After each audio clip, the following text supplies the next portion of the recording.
اسلام آباد کے کئی کچی آبادیوں کے مکین اپنی چھت اور بنیادی سہولیات کے تحفظ کے لیے پریشان ہے۔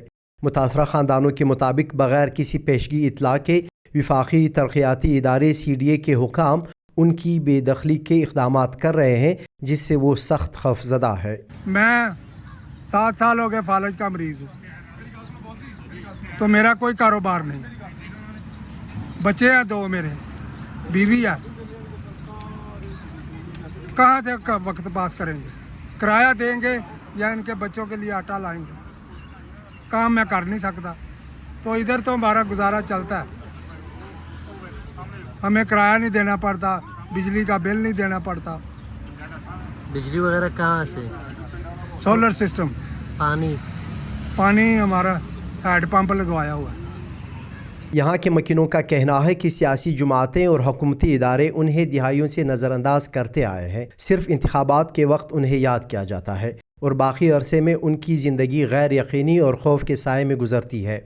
کئی خاندان بغیر پانی، بجلی اور گیس کے 2 دہائیوں سے زیادہ عرصے سے یہاں رہ رہے ہیں، مگر اب بھی انہیں اپنے مستقبل کا علم نہیں۔ کیا ہم پاکستانی نہیں ہیں؟ حکومت کہتی کہ ہم غیر قانونی ہیں، ہم پاکستانی نہیں ہیں۔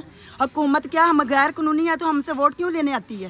ووٹ ہم لوگوں کے ووٹوں سے پاکستان بنا نا، ہم لوگ ووٹ دیتے ہیں۔ ترجمان وفاقی ترقیاتی ادارہ CDA شاہد کیانی ادارے کا موقف ویڈیو کی شکل میں دینے سے گریز کر رہے ہیں، مگر انہوں نے زبانی بتایا کہ اسلام آباد میں تمام غیر قانونی آبادیاں ختم کی جائیں گی۔ مزید وضاحت کے لیے متاثرہ خاندانوں کے الزامات سمیت 5 سوالات واٹس ایپ پیغام کے ذریعے بھیجے گئے، مگر صرف 1 سوال کا جواب ملا، جس میں صرف 10 آبادیاں قانونی تسلیم شدہ بتائی گئی، باقی تمام سوالات کا کوئی جواب نہیں دیا گیا۔ اس پوری صورتحال پر انسانی حقوق کمیشن آف پاکستان نے تشویش کا اظہار کیا ہے۔ بہت شدید تشویش کا اظہار ہے، یہ سلسلہ جاری ہے اور ہمارا اس میں آج کی میٹنگ میں بھی بڑی اس پہ تفصیلی گفتگو ہوئی کہ ایسی کوئی 55 آبادیاں ہیں جس میں مبینہ طور پر صرف 11 کو، اور ان 11 میں بھی ایسے مکانات کو جو سن 2001 سے پہلے کے ہیں ریگولرائز کرنے کا فیصلہ کیا گیا ہے، اور یہ ایک بہت خطرناک صورتحال ہے۔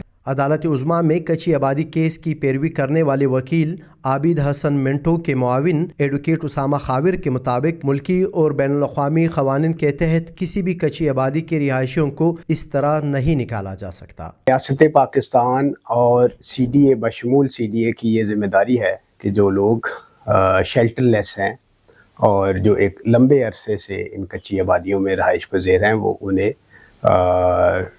آلٹرنیٹ رہائش کا، متبادل رہائش کا بندوبست کیے بغیر ان لوگوں کو اوکٹ نہیں کر سکتی۔ یہ ریاست کی ذمہ داری ہے انٹرنیشنل لاء کے مطابق اور ہمارے اپنے آئینی اور قانونی ڈھانچے میں۔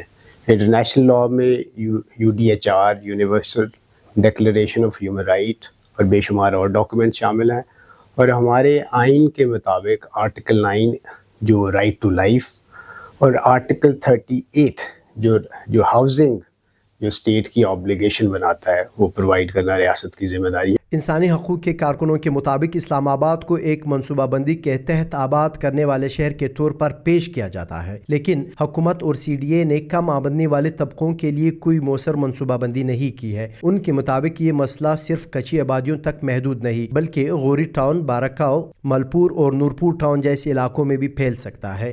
اب تو یہ بہت آسان ہے کہ آپ ڈیمالش کر دیں گے، لیکن اس ڈیمالش کرنے کے پیچھے جو ایک پورا انسانی المیہ ہے، غریب لوگوں کی عمر بھر کی انویسٹمنٹ ہے، چھت کا تصور ہے، فیملی کے لیے ایک تحفظ کا احساس ہے، وہ آپ کے ایک بلڈوزر کی دستک سے برباد ہو جائے گا۔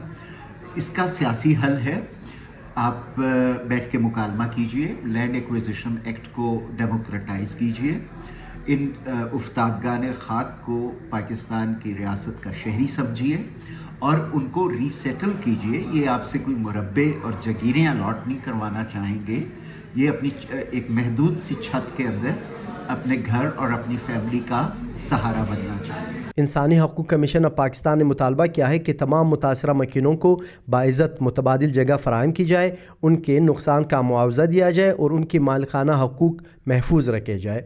بنیادی انسانی حقوق کے اقدامات یقینی بنائے بغیر کسی بھی بے دخلی یا مسماری کی کارروائی کی اجازت نہیں ہونی چاہیے۔ حفیظ اللہ استور شیرانی، وائس PK، اسلام آباد۔ آپ کی خبر آپ کی آواز voicepk.net